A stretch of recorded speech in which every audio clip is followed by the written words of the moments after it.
Come see what it's like to stay on a First Nations reserve in Canada. This is Cree North Adventures, located on Flying Dust First Nation in Northern Treaty 6 Territory, Saskatchewan.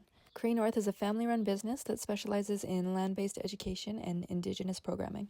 Originally, they offered teepee accommodations, and now they have a beautiful Four Seasons cabin to stay in. The cabin is really comfortable, and there are plenty of heating options because we all know Saskatchewan is cold at night, even in summer. Flying Dust and Meadow Lake have any services that you might need during your stay. There's also a newly built gym facility at Flying Dust that you can access.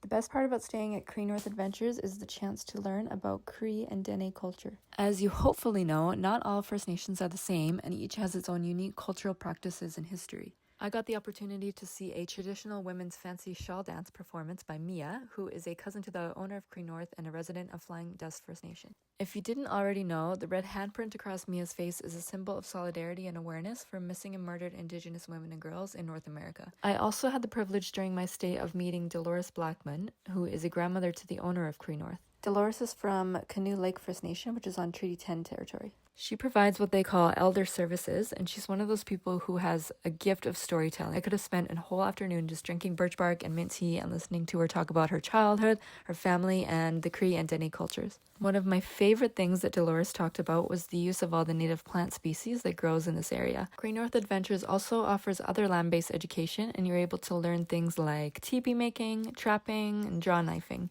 You can spend time on the river, whether you visit in summer and it's for canoeing, or winter and you go snowshoeing. I've never had the chance to spend a lot of time on a First Nations reserve before, so it was honestly really special for me to stay here. Most accommodations that are offered on First Nations are larger hotels or casinos, so it's very unique to be able to stay and visit a place like this and experience these things. I'm really grateful to the Morasti family for having me, and I can't wait to visit again.